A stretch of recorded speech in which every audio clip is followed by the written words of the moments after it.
Sesaat lagi kita akan dengarkan Love Life Talk bersama praktisi psikologi dan konselor pernikahan dari Kata Okta Kartika. Halo Sobat Sonora, selamat pagi untuk Anda semuanya. Senang sekali ya, Vina Putri hadir lagi di program Love Life Talk di Sonora FM 98 Surabaya. Tapi sebelum itu Sobat Sonora, Vina juga mau ingatkan ya untuk Sobat Sonora yang lagi mendengarkan via streaming di www.sonorasurabaya.com ataupun 98,0 Sobat Sonora. Kalau Anda mau dapat voucher gratis ya untuk menginap di hotel, langsung ikutan aja kuis 1 menit Sonora. Dan informasi lengkapnya bisa klik ya di sonorasurabaya.com. Pagi hari ini Sobat Sonora, kita membahas seputar mengenali sinyal kebohongan pasangan ya. Walaupun sudah komitmen untuk membangun sebuah hubungan, gak menjamin Sobat Sonora pasangan kita itu akan jujur ya. Alih-alih kita itu memaksakan kehendak menuntut agar pasangan kita jujur, yang ada justru menambah masalah. Banyak faktor penyebabnya yang dijadikan sebagai dasar mengapa pasangan kita itu gak jujur 100%, entah demi kenyamanan pribadi ataupun demi tetap utuhnya sebuah hubungan. Jujur memang menyakitkan, tapi sebenarnya kita bisa loh mendeteksi sinyal kebohongan dari pasangan. Gimana ya caranya kira-kira? Kita akan dengarkan secara langsung untuk pagi hari di Sobat Sonora dalam program Love Life Talk bersama dengan Kartika Nita Widiasari, Sarjana Psikologi CHCSA, praktisi psikologi dan konselor pernikahan dari Kata Okta Kartika. Silahkan Sobat Sonora Anda yang mau bergabung, yang mau bertanya ya. Mungkin Anda sudah merasakan feeling pasangan Anda kok kayaknya berubah ya akhir-akhir ini, kok banyak bohongnya ya. Nah, daripada menekan-nekan Sobat Sonora, silakan aja Anda tanyakan aja di 0811 304 9800 via WhatsApp-nya. Dan juga via telepon boleh ngobrol-ngobrol bareng, sharing bareng bersama dengan Kak Nit pagi hari ini di 732-7102. Atau Anda juga bisa tinggalkan komentar ya di chatting kita di Sonora Surabaya melalui YouTube sahabat. Jangan lupa untuk di subscribe terlebih dahulu karena kita live pagi hari di Sahabat Sonora bersama dengan Kak Nit via YouTube ya. Kita akan sapa dulu pagi hari ini bersama dengan Kak Nit. Halo, selamat pagi Kak Nit. Selamat pagi Mbak Vina. Apa kabar Kak Nit? Kabar baik. Alhamdulillah, ceria banget Kak Nit hari ini, cantik banget ya. Harus ya. Nah Kak Nit, kita hari ini membahas seputar mengenali sinyal kebohongan pasangan ya. Pasti sedih dan kecewa, marah juga ya kalau dapat pasangan yang suka bohong. Mungkin bisa jadi alasannya, kan ini demi kebaikan sayang. Nah, kalau bohong demi kebaikan, apakah hal ini bisa dibenarkan nggak sih Kak? Boleh nggak sih bohong demi kebaikan? Oke. Terima kasih Mbak Vina. Tapi yang jelas gini, kita mau bicara dulu tentang bohong. Begitu ya, bohong. Bohong itu pada prinsipnya artinya adalah tidak menyampaikan sesuai aslinya. Nah, itu yang di dalam kategori bohong. Jadi tidak menyampaikan sesuai dengan aslinya. Nah, kemudian kalau kita bicara itu gini, kalau bahasa saya itu membahasakan gini, ada kebohongan itu ada dua, ada kebohongan baik, ada kebohongan buruk. Oh, gitu ada dua ya. Jadi kita punya dua sisi di sini. Bahasanya biar gampang begitu. Kalau lebih ke ada kebohongan putih kok, bahasanya kayak begitu. Ada kebohongan putih. Yes. Jadi baik buruk begitu aja ya dalam artian. Nah, gini, kalau kebohongan baik itu kebohongan itu maksudnya gini, ada kebohongan tuh yang baik untuk diusut. Gitu ya. Ada kebohongan yang baik untuk diusut dan ada kebohongan yang tidak perlu diusut. Maksudnya kayak gimana nih Kak? Mungkin bisa dikasih contohnya juga. Contohnya, misalnya istrinya udah masak, suami makan, gitu kan, suami makan. Terus ditanya kan sama istrinya, gimana rasanya, gitu kan? Suami jawabnya enak, gitu ya. Padahal si istrinya tuh gini, kayaknya tadi tuh aku ada lupa masukkan sesuatu deh, kayaknya nggak tahu lupa apa enggak ya. Tapi kalau kadang-kadang kan ada kalau bumbu tuh kadang-kadang kalau dimasukkan di terakhir nggak pas rasanya, jadi memang harus di awal misalnya kayak begitu kan gitu. Nah tapi ternyata suami bilangnya enak. Nah menurut saya itu kebohongan yang nggak perlu diusut. Oke. Gitu. Baik ya. Jadi dalam baik ya. Gini, yang nggak perlu diusut itu maksudnya gini, kebohongan yang tidak ada dampaknya. Oke. Gitu ya. Pada intinya tadi ada manfaatnya nggak sih? Jadi ada manfaatnya nggak sih aku mengusut ini? Misalnya tadi balik lagi tentang masak misalnya. Gimana masakannya Pak? Saya gimana masakannya? Enak banget masakannya, apa sih yang nggak enak? Kalau kamu yang masak kan oke, gitu ya. Kita tuh sebenarnya udah tahu tentang sinyal, udah habis ikut ini, habis ikut Live Talk di Sonora, kita tahu tentang sinyal kebohongan. Bohong nih pasangan, bohong. Oke, pertanyaan berikutnya adalah, pada saat kita mengenali ada sinyal kebohongan, perlu nggak itu untuk diusut? Ntar ada manfaatnya nggak? Misalnya kayak gitu. Karena kan kita butuh upaya nih untuk menggali, mengorek-ngorek gitu kan, sampai dia jawab jujurnya begitu. Kemudian kalau kita bilang, iya, nanti kalau suami akhirnya jawab jujur, bilangnya emang nggak enak, ntar abis itu aku malas masak deh, nggak usah masak lah. Nggak mood ya Misalnya jadinya. nggak mood masak jadinya, nggak apa, ternyata masakanku nggak enak gitu. Kalau aku nggak masak, misalnya nanti kalau suami anak pengen sesuatu, terus aku nggak buatin gimana? Kan tambah panjang akhirnya. Terus kayaknya nggak ada manfaatnya buat kita juga begitu. Iya, udah deh biarin aja dia, biar mau bilang enak mau nggak enak, penting aku masak aja, dapat responnya ya. Sebenarnya kepengen direspon apa sih sebetulnya gitu kan, dengan masakan kita pengen dapat respon oke dari pasangan kita, ya udah kan itu punya dapat apa ya, kita punya dapat manfaat lah dari situ, nggak ada dampaknya juga kok ternyata kalau misalnya kita bilang ternyata suami jujur terus bilang nggak enak gitu, misalnya kayak gitu-gitu. Jadi apa ya, perlu diusut apa enggak sih gitu, ada dampaknya apa tidak, misalnya seperti itu gitu. Jadi atau coba misalnya begini juga, misalnya nih pamit sama pasangan gitu ya, pamit sama pasangan, apa namanya, aku mau beli ini dulu ya, apa namanya, gulanya habis, aku mau beli. Kan mesti kita pamit dulu kan, kalau mau keluar rumah mesti kita kasih informasi dulu sama pasangan begitu. Apa namanya, terus mau beli di mana, kan wajar kan ditanya kayak gitu. Itu ke toko sebelah aja gitu, ya wes gitu. Ternyata nggak balik-balik gitu kan. Pada saat balik ternyata bawa biasanya kalau ke toko sebelah tuh kreseknya polos. Ini kok kreseknya ada capnya ya. Nah kan gitu kan. Nah suami kan jadi mikir, sebentar, tadi katanya pamitnya ke toko sebelah mau beli gula, kok ternyata kreseknya ada capnya gitu kan. Dan agak lama sih, tadi kalau ke toko sebelah itu sebenarnya deket banget, cuma berapa menit, tapi kok ini agak lama ya, kan begitu. Nah itu perlu diusut nggak kebohongan gitu, dalam artian begini, berarti kan si istri tadi tidak sesuai dengan pamit di awalnya. Betul. Gitu kan, tidak sesuai dengan pamit di awalnya. Nah bisa jadi si istri akhirnya kenapa dia nggak sesuai dengan awalnya memang ke toko sebelah beli gula, tapi ternyata gulanya habis. Daripada balik pulang, mendingan sekalian keluar beli aja di toko yang ada capnya, misalnya kayak begitu, di market misalnya kayak begitu kan. Balik-balik kan udah dapat gula. Nah si suami kalau tetap berkukuh tadi dengan pamitnya tadi kan bilang ke toko sebelah, kok lama, terus kok pulang-pulang bawa kreseknya begini, berarti kamu bohong, berarti kamu ada apa di luar sana, berarti kamu tidak jujur dengan, misalnya seperti itu bisa jadi rame loh, ya jadi bahan loh.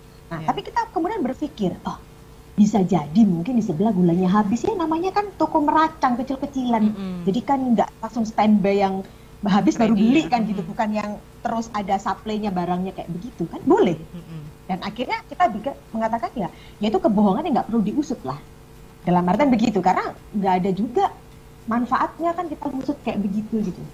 Nah jadi kayak gitu-gitu Mbak Vina. Jadi itu yang bisa kita harus kategorikan dulu. Kalau bahasanya Mbak Vina akhirnya berbohong untuk kebaikan, banyak hal sih contohnya. Misalnya contoh lagi,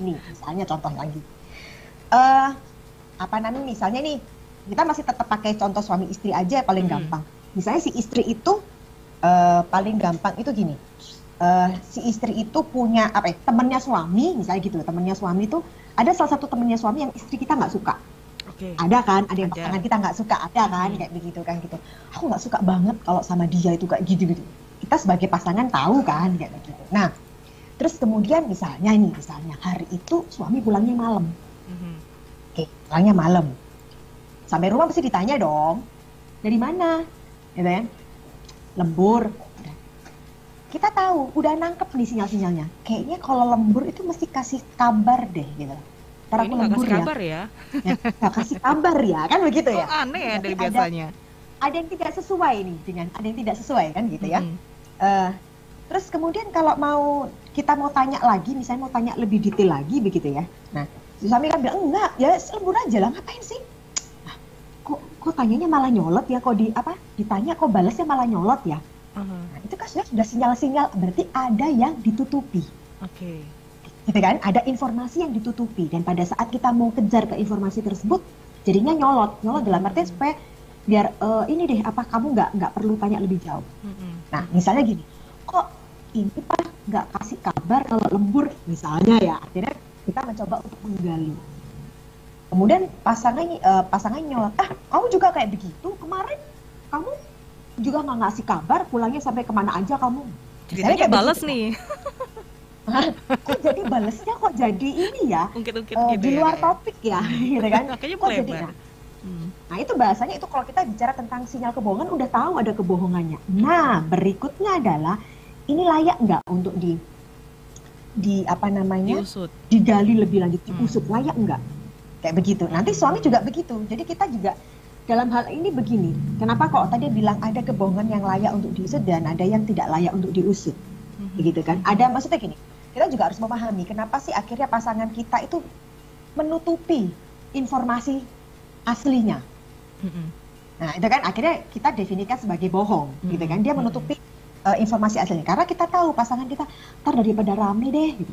Masalahnya apa? Itu ternyata temanku yang nggak disukain sama pasanganku, itu kita lagi kerja bareng, bisnis perusahaan kita lagi kerja bareng dan kemudian dia pegang proyeknya, jadi kan harus sering ketemu. Nah tapi kita tahu kalau kita cerita ke pasangan kita nggak suka sama orang ini, nggak suka secara pribadi kan bisa kan gitu. Nah kita kan akhirnya serba repot ya, dalam artian misalnya suaminya ntar kalau aku cerita pasti istriku ngomel dan sebagainya kan kayak begitu. Tapi kalau nggak apa namanya ya gimana kalau menghindar dari sana, ini juga proyek kan serba bingung ya, akhirnya memilih untuk udah deh tidak cerita sesuai dengan asli. Tidak cerita sesuai dengan aslinya ke pasangan, tapi bikin pasangan juga ngambek juga nih Kak Nit. Ya, nah nanti ada caranya dong Mbak Vina, gimana caranya harus kita diusut apa enggak kan gitu kan, perlu diusut enggak sih tentang kebohongan. Jadi itu ya, kita melihat dua sisi di Sabah Sonora. Kebohongan ini bisa diusut ataukah tidak bisa diusut ya. Jadi ada kebohongan memang ada yang baik, ada yang buruk juga seperti itu. Nah, tapi benar nggak sih Kak, kalau orang sekali bohong itu akan tetap bohong terus? Ini bikin edik nggak sih Kak? Atau bikin kecanduan nggak sih Kak? Jadi kita ini lagi ya, balik lagi ya tentang tadi kebohongan itu kan kalau saya istilahkan tadi kan tidak menyampaikan sesuai aslinya. Oke ya, gitu ya. Nah, kalau bicara tentang, jadi kan ada hal-hal yang ditutupin untuk menjaga hubungan dengan pasangannya, begitu. Dia bukan gini, yang cerita yang saya sampaikan, dia tidak bermaksud untuk membuat kebohongan, tapi dia tahu ini dampaknya nanti istrinya, misalnya pasangannya lagi ngomel-ngomel dan sebagainya, kayak begitu kan. Dia akhirnya udah deh memilih untuk nggak cerita sesuai aslinya, kayak begitu ya. Nah, itu kan berarti kalau kita bahasanya akhirnya ada kebohongan yang perlu disut apa tidak. Nah, tapi berbeda lagi kalau memang dengan orang yang suka bohong. Dengan orang yang suka bohong, jadi ya, Kak, ya? Bukan karena alasan lagi, ya. Tapi nanti ke patologis lagi. Jadi ada orang yang memang kalau bicara secara kita bicara secara kepribadian begitu, secara otak begitu, memang ada orang-orang yang suka bohong. Jadi itu bukan gini, akhirnya informasinya itu nggak sesuai dengan aslinya, bisa ditambahin atau bisa dikurangin kayak begitu kan. Nah itu faktornya bukan karena dia sekedar untuk meredam udah deh meredam pasangannya biar nggak rame, tapi memang bisa jadi dia juga merasa bahwa kalau kita bicara secara sisi psikisnya memang ada gangguan gitu loh. Oh, termasuk gangguan juga ya ini Kak ya di sini. Beda lagi. Jadi banyak hal juga begitu loh. Banyak hal juga begitu loh. Yang perlu kita lihat itu kan ada orang itu yang kalau bahasanya bukan ya semuanya serba bohong. Dia nggak cuma ke pasangan aja, ke semuanya orang mesti ceritanya diganti, dirubah sesuai dengan dia dan sebagainya kayak begitu.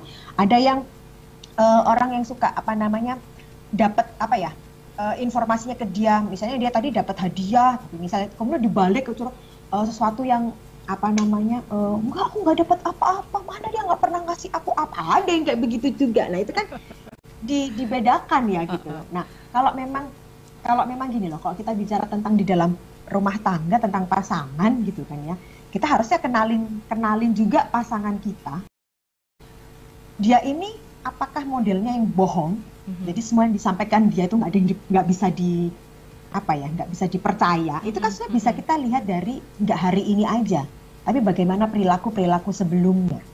Oke. Tapi ada juga nih Kak, yang pasangan yang memang ya sudahlah, mungkin demi kebaikan aku, misalnya kayak gitu. Mungkin karena pasangannya ini cinta buta Kak. Jadi meskipun dibohongin aja nggak apa-apa kayak gitu, dia nggak mempermasalahkan kayak gitu ya Kak. ya nggak apa-apa, itu juga haknya dia. Tapi nanti kemudian bisa jadi akhirnya hidupnya juga dalam kebohongan. Jadi akhirnya dia nggak bisa bedakan mana sebetulnya yang apa namanya, yang beneran, cerita ya? bener apa cerita nggak bener yang mana. Nah, beda dengan yang kayak tadi, ada kebohongan yang perlu diusut dan ada yang kebohongan yang tidak perlu diusut, kan begitu. Misalnya, contohnya dia kok ini ya, apa namanya, akhir-akhir ini ada apa namanya, ada perubahan perilaku ya, misalnya kayak begitu. Setiap ditanya itu jawabannya agak beda. Misalnya contohnya hari ini apa namanya, misalnya kok nggak pernah ini sekarang, kok nggak pernah chat, misalnya kayak begitu ya. Biasanya kan tiap hari chat, dia lagi sibuk, misalnya kayak begitu, banyak kerjaan. Tapi biasanya dulu itu kalau sebanyak-banyaknya kerjaan tuh kayak nggak tahu gimana caranya, cuman ini deh, kirim emotion aja deh, kirim emoticon aja. Emoticon kan gampang banget gitu kan. Apalagi kalau udah biasa kita simpan kan udah tinggal klik gitu aja kan. Nah, tapi kok sekarang sama sekali nggak pernah ya, kan kayak begitu.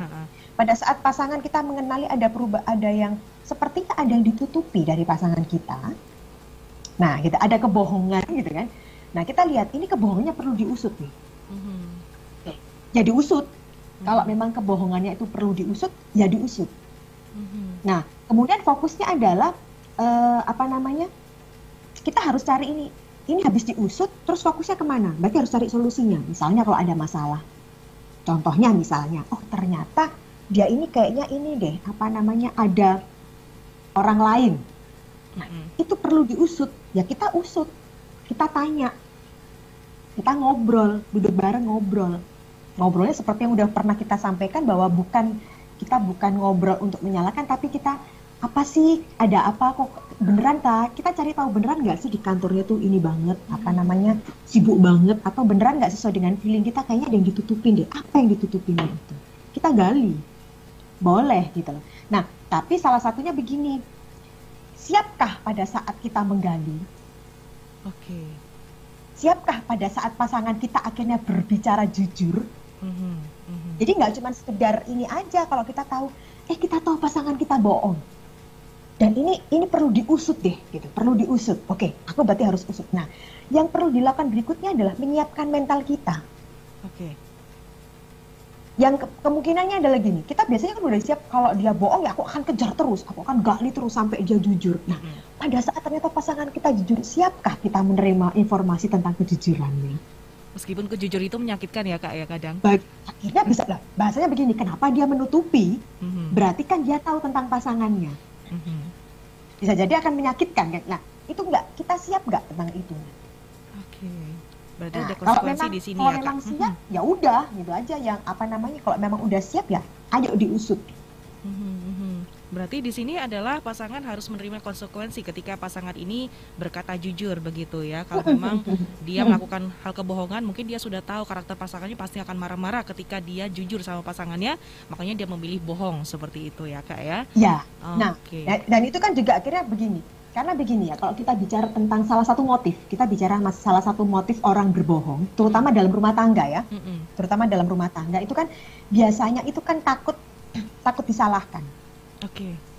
Biasanya kan nanti kemudian pada saat dia akhirnya jujur, nah akhirnya yang muncul kan dia dianggap jelek, dia dimarahin, dipojokkan dan sebagainya. Gitu kan. Nah itu kan akhirnya salah satu motif, udah deh daripada rame, bahasanya akhirnya kan begitu, daripada rame udah jujuran aja, cerita apa namanya, nggak cerita sebenarnya. Misalnya kayak tadi, kan udah tahu kalau pasangannya itu nggak suka dengan salah satu temennya, kok masih kerja sama sih, misalnya kayak begitu ya. Gitu.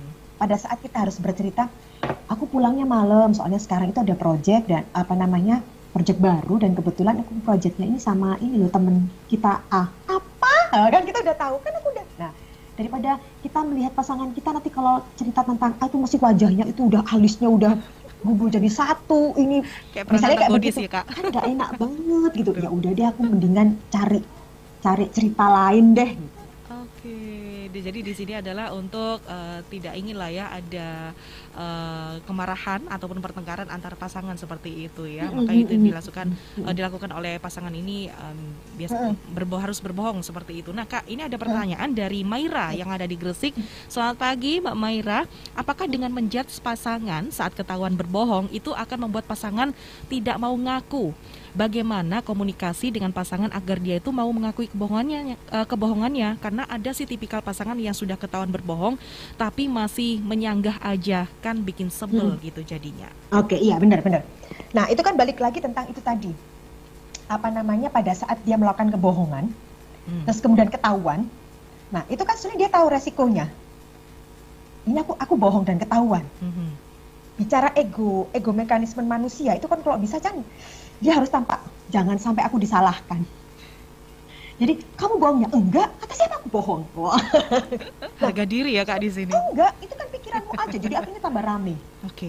Nah, sebetulnya gini, yang perlu kita cari, yang perlu misalnya Mbak Mera tadi, yang Mbak Mera butuhkan apa? Informasi aslinya kah? Gitu kan? Nah, kalau ataukah pingin apa ya? Pasangan bilang, aku jujur, aku tadi bohong, minta maaf tentang bohongnya, atau kepingin tahu informasi aslinya gitu. Nah, caranya yang memang harus digali adalah jangan di-judgment. Berarti caranya ngomong pelan-pelan gitu Kak? Ini di awal-awal, kamu bohong ya ternyata sama aku ya gitu. Ya orang kan sekarang siapa sih yang orang mau dinyatakan dia bohong? Iya. Gak ada yang mau kan? Apalagi kita bicara tentang norma bohong, gitu kan? Kalau kita bicara tentang, kita diajarin bohong itu dosa loh. Wes bahasanya kayak gitu. Nah, siapa sih orang yang mau sadar melakukan dosa? Kan nggak ada, sama. Nah, caranya adalah kita tahu, misalnya kita sudah menangkap pasangan kita udah nangkap sinyalnya dia ada sinyal kebohongan. Cara galinya adalah duduk bareng, tenang, cooling down gitu ya. Kalau bahasa saya kalau perlu siapin untuk Anda meredam marah, Anda boleh bawa sapu tangan atau bawa shawl atau bawa sesuatu yang topi dan bisa Anda remas-remas untuk naruh kemarahannya di situ pada saat dia bercerita jujur. Biar nggak ngelempar suaminya ya Mbak ya. Iya benar. Itu taruh di situ. Nah, kemudian diajak ngobrol itu bukan judgement, tapi misalnya begini, aku itu ada informasi, aku dapat informasi, kabarnya di luaran itu kamu sedang dekat sama si A. Nah, aku kan nggak aku dapat informasi kayak gitu ya aku diemin aja, masa sih ya aku tanya dong gitu, bener nggak sih informasi tersebut? Tuh, kalau nggak bener ya udah nggak apa-apa. Gini, kita tujuannya kan kepingin ngajak pasangan kita ini jujur. Pada saat kita bertanya, kita tanya aja, gitu kan? Pada saat hari itu pasangan kita menjawabnya, enggak, kamu dapat informasi dari siapa? Loh, ada kawan kasih informasi ke aku, makanya aku ditanya. Jadi kan enak aku jawabnya apa. Aku tanya langsung karena kabarnya kok di luaran begini, bener nggak? Khawatir ya, kalau memang khawatirin kadang-kadang namanya orang itu kan salah-salah lihat kayak begitu. Atau mungkin lihatnya dari sisi angle yang berbeda, jadi kelihatannya kamu kayak pelukan, padahal kamu cuma duduk berhadapan aja, kemudian ya mungkin kali itu kamu lagi ada meeting dengan lawan jenis, ya kan nggak apa-apa gitu. Jadi bukan ini sih, jadi kayak kita tuh mendukung ini, bukan kayak mendukung pasangan kita begitu ya. Oke.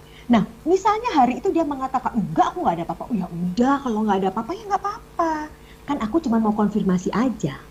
Ya jadi nanti kalau ada temen lagi, kalau misalnya kalau ditanya ada orang kasih informasi, ya aku jawab enggak, kemarin aku tanya sama pasanganmu nggak apa-apa, nggak ada apa-apa kok. Tujuannya memang kita gini, makanya aku bilang pakai ada yang remesan. Padahal sudah ada bukti nih Kak ya. Kita tahan dulu, supaya jujur kita harus yakinkan dulu bahwa kamu kalau jujur sama aku nggak apa-apa. Aku akan berusaha paham kok.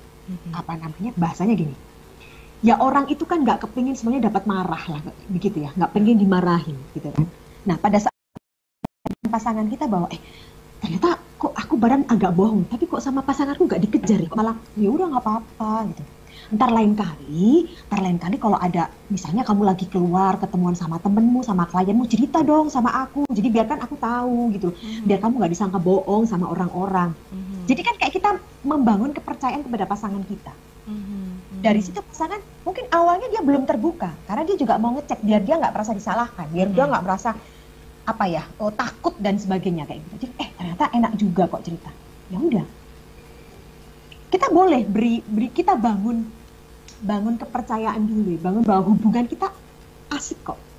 Nah, sambil di situ kita siapkan mental kita, jika pada saat kita memberikan kenyamanan pada pasangan kita, meyakinkan bahwa yuk kita ngobrol asik, kita ngobrol enak-enakan aja, kita fokusnya cari solusi, bukan cari masalah, bukan berantem, gitu ya. Kita bisa meyakinkan pasangan kita seperti itu, dan nanti jika suatu hari tiba-tiba pasangan kita yang langsung kemudian cerita bahwa aku minta maaf bahwa selama ini aku bohong sama kamu, bahwa ternyata informasi di luaran tuh bener dan sebagainya, bla bla, dia jujur. Itu saatnya kita harus, apa yang harus kita lakukan? Di situ yang harus lebih fokusnya. Di responnya mau seperti apa nih? Oke, tergantung kitanya ya Kak ya, mau ngeresponnya seperti apa, yang mau marah boleh ya Kak ya sekalipun ya. Halo Kak Nitnit? Oke, tadi sempat nge-lag ini. Oke. Sempat nge-lag, sorry. Balik lagi suaranya. Sudah, oke aman. Nah, kayak gitu, jadi kan itu yang perlu, apa ya, menurut saya adalah itu yang perlu dijaga tentang kesiapannya tadi itu. Pada saat pasangan kita akhirnya jujur karena melihat kita itu, pasanganku kok nyaman banget dan aku akhirnya merasa bersalah kalau aku berbohong sama dia. Aku mau cerita. Aku mau cerita, memang aku melakukan kesalahan. Nah, itu loh tugas di situ kita berikutnya adalah oke, berceritalah. Tetap harus kita marah boleh, tapi dengarkan dulu. Oke, cerita dulu, jangan dijeda ya. Mau cerita dulu, oke, udah. Kalau Anda mau marah itu boleh. Karena memang Anda dibohongin. Dan pasangan Anda tahu kok konsekuensinya. Cuman kan akhirnya kita bisa lebih, oke, sekarang gimana? Oke, aku marah loh sama kamu, ngomel-ngomel nggak apa-apa, marah aja. Tapi kan akhirnya kita udah lebih siap dulu nih.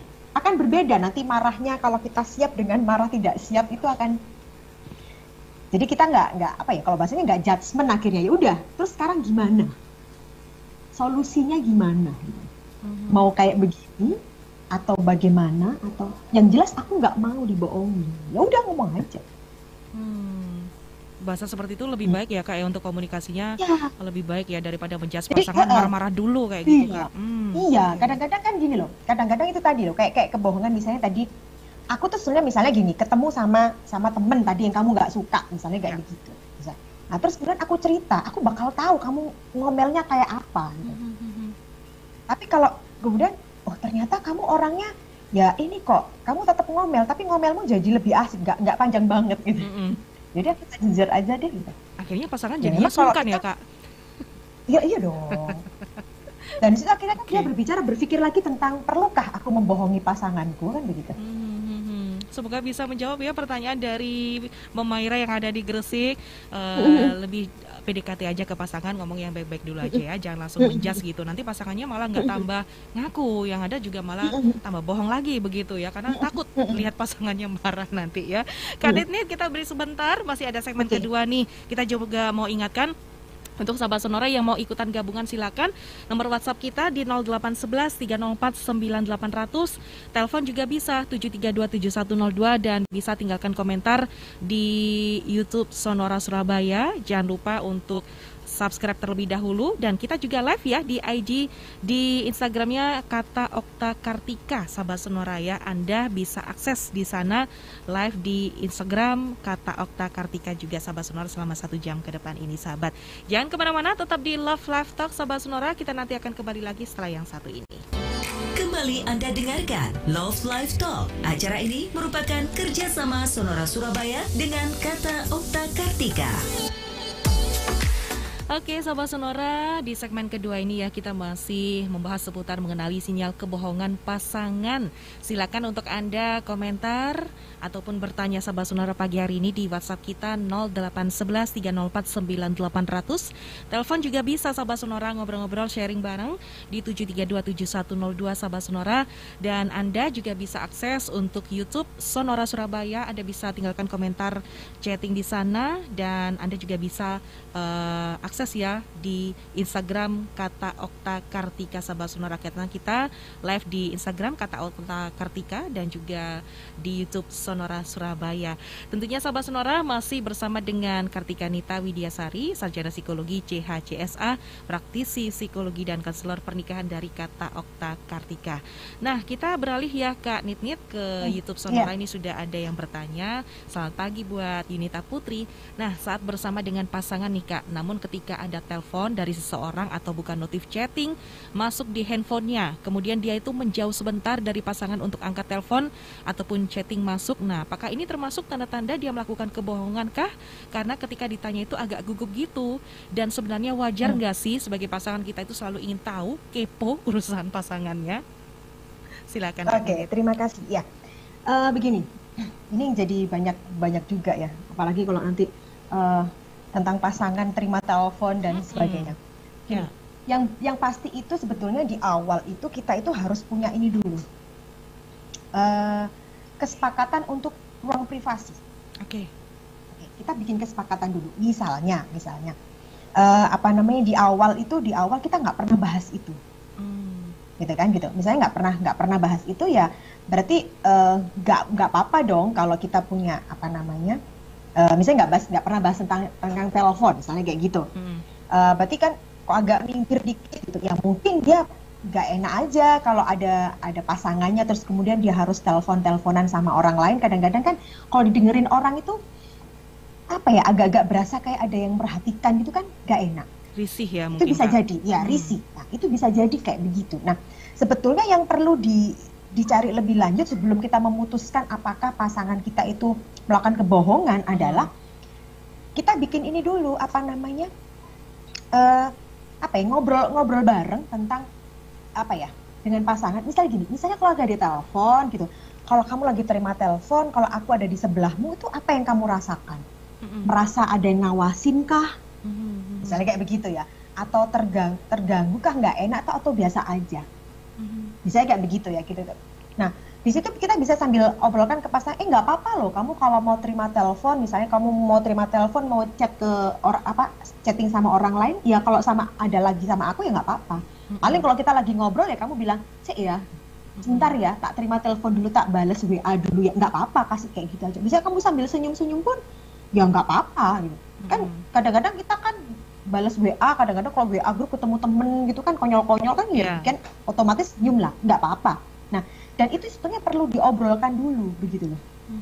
Nah, khawatirnya kita nggak pernah ngobrolin kayak begitu. Terus memang kebiasaan pasangan kita tuh kalau lagi chat itu sambil senyum-senyum misalnya kayak begitu. Nah, memang biasanya begitu walaupun chatnya mau sama temennya ataupun misalnya sama keluarganya kayak begitu. Terus kemudian kita nggak pernah tahu kebiasaannya, terus tiba-tiba pas kita lihat kok senyum-senyum ya, jangan-jangan kita udah kan belum prasangka tentu buruk juga. Ya.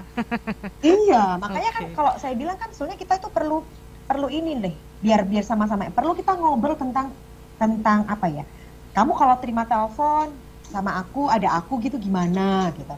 Ya nggak apa-apa.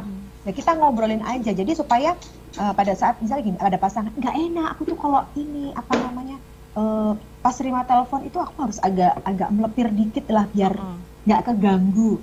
Nah, itu kan kita perlu obrolkan supaya kita juga nggak menganggap pada saat pasangan kita melipir kita nggak mikirnya macam-macam.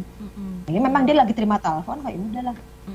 Nah itu yang perlu diobrolkan, nggak tiba-tiba terus kemudian kita nggak pernah ngobrolin kayak begini, kita nggak pernah selama ini kita nggak pernah kepo dengan pasangan kita, dia mau terima telepon, mau terima mau chatting, itu kita nggak pernah kepo, tapi karena ada suatu hal kita habis ketemu sama temen, kita habis nonton tayangan film, terus kemudian yang gara-gara kita nggak kepo, jadi ternyata pasangan kita ini ada orang lain, nah akhirnya terus kita jadi kepo, terus tiba-tiba kita berubah ya kan, ya jadi aneh kan jadinya, kamu biasanya nggak pernah ngurusin kok jadi tiba-tiba ngurusin, nah akhirnya kok kamu nyolot, akhirnya kan jadi begitu, tapi kan sebetulnya konteksnya jadi melebar kemana-mana gitu. Nah jadi, kalau saya bilang kalau misalnya kayak begitu ya tinggal ditanyain aja ke pasangannya, kamu kalau ada telepon kok agak minggir itu kenapa gitu. Nggak apa-apa kok kalau telepon sebelahku juga nggak apa-apa ya, kalau kita kasih balik lagi loh, kita bisa kasih kenyamanan dengan pasangan kita ya, dia mau telepon di sebelah dengan temennya yang perempuan misalnya kayak begitu ya kalau kita sudah asik-asikan kita saling nggak apa-apa.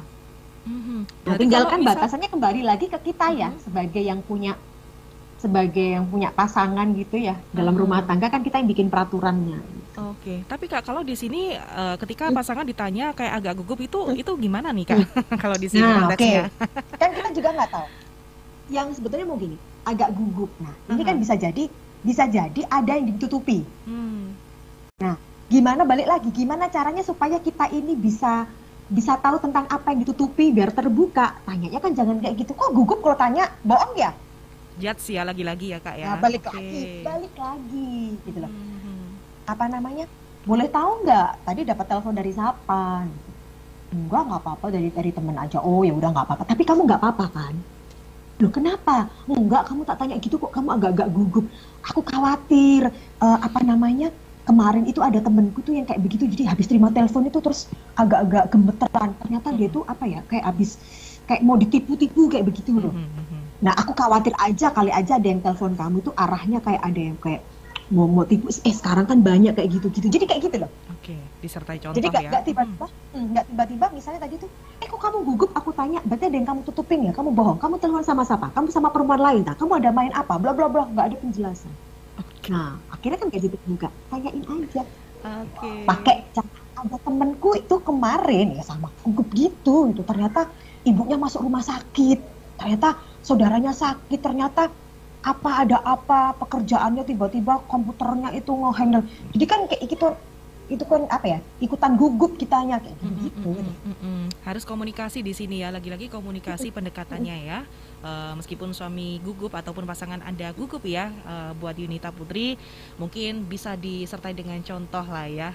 Dianalogikan dengan contoh lainnya begitu ya. Jadi dia nggak ngerasa kayak kaget juga, nggak ngerasa takut juga. Nggak merasa juga itu. diinterogasi ya. Diinterogasi itu dia ya. Semoga bisa membantu untuk pertanyaannya. Nah, yang di sini kan kalau kita bersama dengan pasangan nih Kak ya, untuk mendeteksi mungkin tanda-tanda ini pasangan bisa bohong atau enggak. Nah, yang susahnya nih Kak, kalau misalkan pasangan kita itu LDR, gimana caranya kita bisa mengetahui dan mendeteksi pasangan itu suka bohong atau enggak, terutama di via chatting Kak, karena kan kita kan nggak tahu yang di via chatting ataupun WhatsApp kayak gitu kan kata-katanya mungkin yang bagus-bagus aja kayak gitu Kak.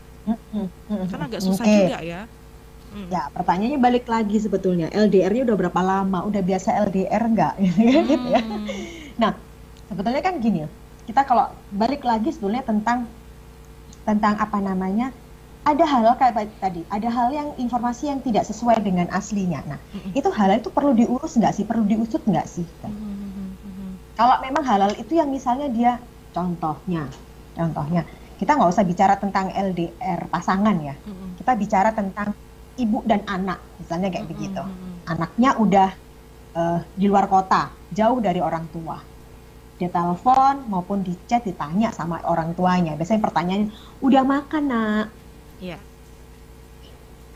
Si anak yang punya komitmen bahwa aku mau apa ya, belajar bertanggung jawab dengan hidupku. Aku mau ngasih tahu informasi ke orang tuaku yang baik-baiknya saja. Jawabannya kira-kira apa? Sudah, kalau ditanya sudah makan, jawabannya pasti bilangnya sudah. Sudah mah, makan mah, enak mah. Padahal bisa jadi dia belum makan, nggak ada duit, duitnya habis. Tapi kalau dia cerita ke mamanya, terutama mamanya, dia cerita, belum makan mah, soalnya ternyata kemarin aku salah planning mam, keuanganku ya? Ternyata gini, aku kemarin salah, akhirnya duitnya habis, aku sekarang ini nggak punya duit. Apa yang dilakukan orang tuanya? Khawatir pasti Kak. Pasti langsung ditransfer, kalau perlu dikirimin, diteleponkan ini apa namanya, restoran, suruh kirim, suruh makan. Nah tapi si anak gini, kalau aku melakukan kayak begitu, aku nanti nggak dewasa, aku nggak belajar untuk hidup. Gitu. Aku akan selalu tergantung sama orang tua aku bikin orang tua aku panik. Udah deh, aku nggak mau deh. Akhirnya aku bilangnya adalah, aku sudah makan, aku baik-baik saja. Gitu kan? Nah tapi sebetulnya apakah orang tua itu tidak paham tentang kebohongan itu? Tentang anaknya menutupi sesuatu, menutupi dari orang tuanya. Bisa jadi orang tua juga paham, anakku lagi bohong. Karena aku mengenali jenis suaranya, aku mengenali dari tata cara penulisannya.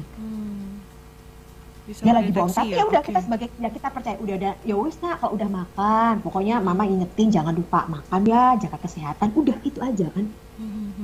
Nah, sama juga dengan pasangan, nggak bisa serta-merta tiba-tiba, terus kalau LDR gimana? Berarti mesti LDR tuh bohong, belum tentu juga, yang deketan bohong juga banyak gitu kan. Oke, nggak jamin ya Kak di sini. Nggak jamin. Yang perlu kita tahu adalah kita yang harus paham, kita harus mengenali tentang pasangan kita, bagaimana lisannya dia, bagaimana cara penulisannya dia, bagaimana dia mengutarakan sesuatu, kita yang harus paham. Contohnya misalnya begini, pernah nggak Mbak Vina maupun yang pendengar yang lain, misalnya ini saya lagi WA-an sama Mbak Vina nih. Gitu kan, saya tanya sama Mbak Vina besok Love Live Talk-nya bahas apa namanya, bahas tema apa, punya usul nggak? Misalnya saya tanyain gitu. Mbak Vina itu lagi sibuk gitu. Terus sebelahnya ada temannya Mbak Vina, ada ini nih, ada chat nih dari Kak Nit, misalnya kayak begitu ya. Terus udah deh, minta tolong dong kamu yang bahas, kamu yang bales. Kita minta tolong balas orang lain. Tapi pakai nomornya Mbak Vina. Gaya bahasanya beda nggak? Biasanya segitu, karena nggak tahu ya biasanya. Masih ada bedanya. Misalnya Mbak Vina bilang aja terserah Kak Nit gitu. Nah, misalnya Mbak Vina kasih direction ke temennya kayak gitu. Tapi pada saat temennya yang tulis, apakah dia tulisnya kayak gitu? Pasti ada sesuatu yang ditambahin atau dikurangin. Mbak Vina bilangin terserah Kak Nit, misalnya kayak gitu ya. Kemudian temennya cuma terserah aja. Nah, saya yang biasanya chat sama Mbak Vina nggak kayak begini, saya tahu. Oh, ini mungkin yang nulis bukan Mbak Vina. Sama kayak gitu jadinya. Karena kan ini hubungannya kita baik menulis, kita berbicara, itu kan semuanya sudah sesuai dengan template-nya kita ya, caranya kita ya. Pemilihan bahasa itu kan sesuai dengan kita. Kalau itu sampai diwakilkan ke orang lain kan berbeda. Apalagi kalau ada hal yang ditutupin. Ya itu kan jauh beda banget berarti kan. Misalnya cuman bilang, kasih kabar mah, hari ini aku hari ini aku nanti pulangnya malam, misalnya kayak gitu, misalnya LDR ya, tapi bahas gitu. Jadi nanti mama kalau telepon misalnya agak-agak, ntar nunggu papa telepon deh, misalnya kayak begitu. Tiba-tiba chatnya adalah, mama mohon maaf ya, nanti kalau papa ini agak malam pulangnya, mama nanti ini aja deh teleponnya besok pagi aja atau ntar malam, misalnya kayak begitu. Si istri paham, suamiku tuh nggak pernah deh ngomong mohon maaf itu. Nah, kalau sampai dia bicara ada kata mohon maaf, berarti ada yang ditutupin. Itu sinyalnya. Oke, dari sini adalah gaya komunikasi ya Kak ya. Di sini ya bisa terdeteksi. Kebiasaan berkomunikasi. Oke. Kemudian kalau gaya komunikasi sudah terdeteksi, kemudian kalau misalkan kita nih balik lagi kita bareng bersama dengan pasangan. Nah, apakah bahasa tubuh ini juga bisa menandakan wah ini pasangan saya ini bohong nih. Misalkan kalau diajak bicara ngobrol, dia matanya kemana-mana nih Kak. Katakanlah seperti itu. Nah, ini termasuk nggak sih untuk tanda-tanda sinyal kebohongan pada pasangan Kak? Oke, siap. Berikut balik lagi, kita harus kenal lagi tentang pasangan kita bukan hanya secara lisan, bukan komunikasi, tapi secara gerak tubuhnya. Kita harus kenal. Ada orang itu yang punya kebiasaan, jadi ada memang sistem sarafnya itu yang agak terganggu, misalnya lebih banyak kedip-kedip. Oke. Jadi dia mau ditanya apapun ya dia lebih banyak kedip-kedip, misalnya kayak begitu. Ya berarti pada saat ditanya, wah kamu kenapa kok pulangnya malam? Dia juga kedip-kedip ya, berarti belum memang dia kebiasaannya begitu. Iya. Ada orang itu yang tidak percaya diri gitu ya. Jadi tanpa disadari itu karena dia nggak percaya diri, baik sama pasangannya pun bisa jadi loh gitu ya.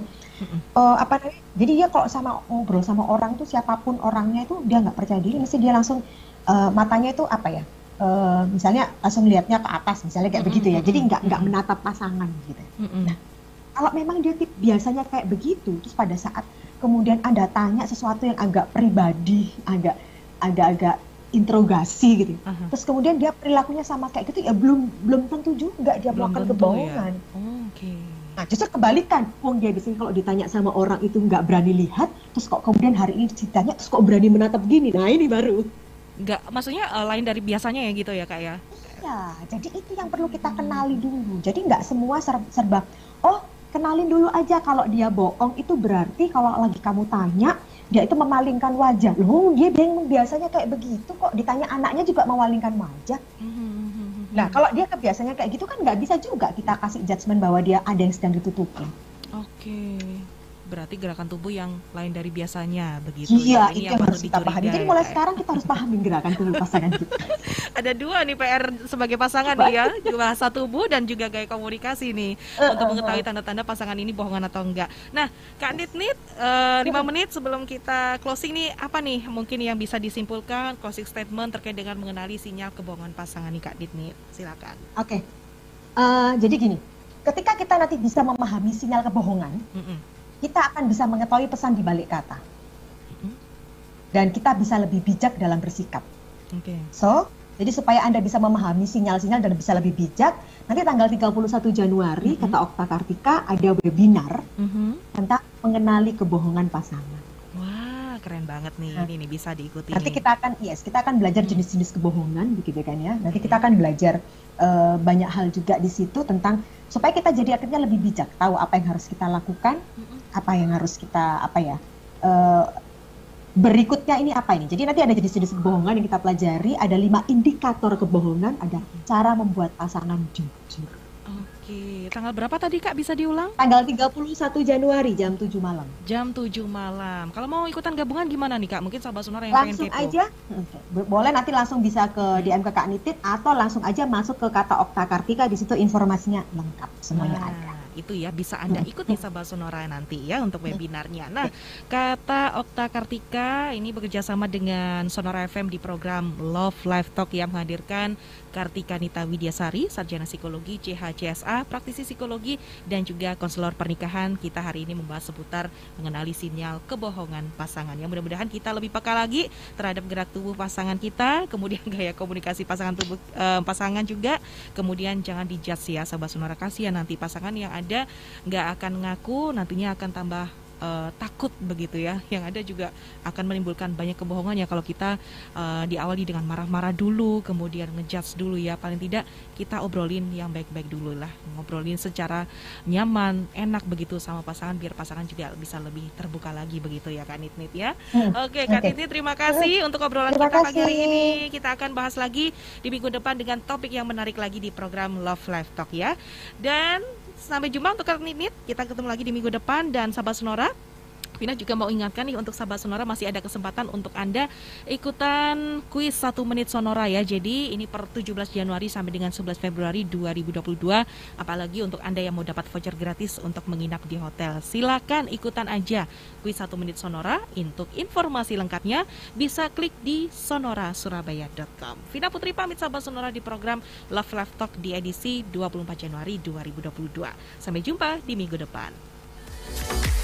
Terima kasih telah Anda dengarkan Love Life Talk. Acara ini merupakan kerjasama Sonora Surabaya dengan Kata Okta Kartika. Love Life Talk setiap Senin jam 10 pagi hanya di Sonora Surabaya.